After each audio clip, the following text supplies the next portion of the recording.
wabarakatuh at magandang tanghali po sa inyong lahat. Yun na nga po, ginanap kanina ang soma ng ating soma ng Datopiang.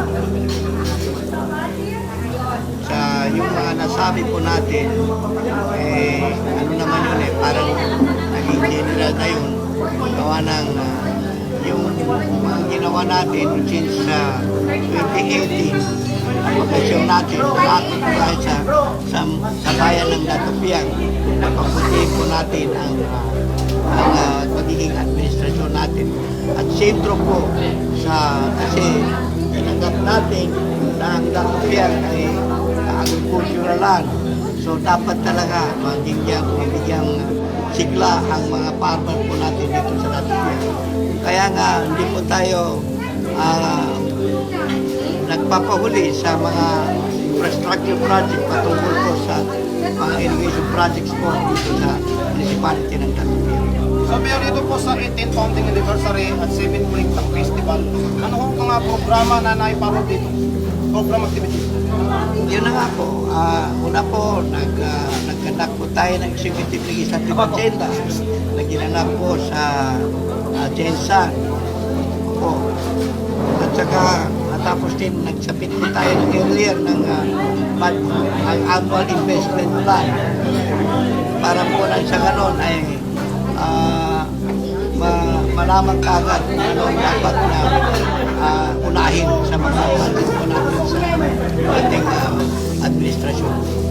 Mayor, balita ko po at talagang dito po sa bayan ng Datopiang bawal ang drugs at talagang inikot niyo po ang buong barangay. How true ito, Mayor, na live po tayo sa impila ng Sisinyos? Yun na nga po kasi prior than that, nagkaroon po tayo ng workshop with the PDEA na ininganyo natin ang lahat ng security sector, ang kapulisan po natin, ang kasundaluan, even the PPAD, at saka pati na po ang Moro Islamic Liberation Front.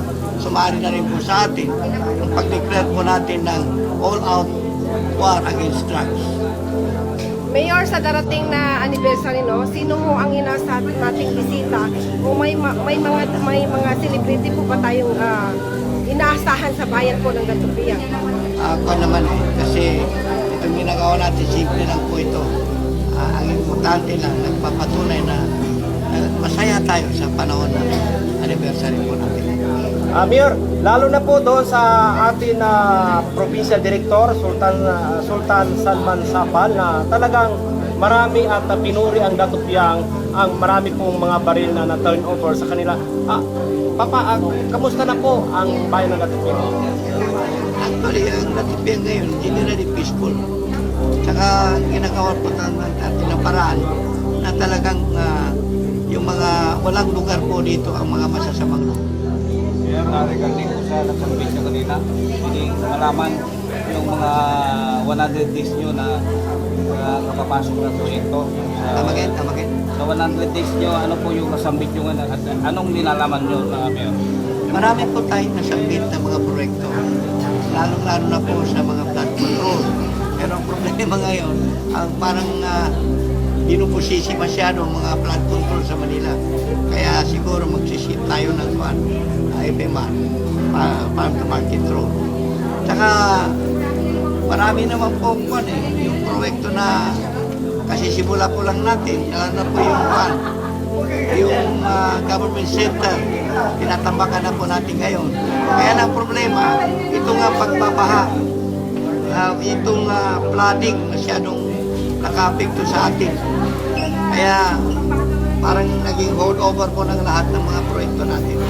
Regarding po sa Bukana River, ano ho ang may tutulong na probinsya? Mayor? Bukana River, saan yun? Bukana River o Saan yun? Rio Grande. Rio Grande River. Bukana pagkakalaw kasi nasa Cotabato eh. Rio Grande. Ang Rio Grande, kasi actually nung nagkaroon ng Peace and Order Council meeting sa probinsya, yes, doon ba? Na-brought out ko yan na kailangan talaga ma-trade sa Rio Grande. Yan lang naman ang solusyon dyan. Wala nang iba. Kailangan talaga ma-trade sa Rio Grande. Nang sa ganun ay itong frequent flooding maiwasan na. Mayor, binanggit niyo po at dito na rin pinanganak ang ating secretary ng DPWH, si Edward Guerra. At sinabi niyo po na may tutulong, lalong-lalo na solid UBGP kayo. Ay siguro dapat sa kanya ka magtanong. Buti na yung marami. Oh.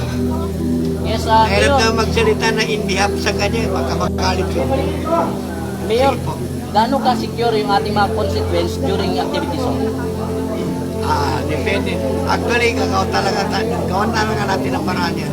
Sinasabi ko, magkaroon talaga ng random, saka napapansin din ninyo maraming hindi nyo kilala na nagkasipin. Mayor, dyan sa likuran po ang ating ilog na makikita natin kunti na lang ang tubig. At paano natin, Mayor, gagarantisado itong flood control natin yan sa ating malaki?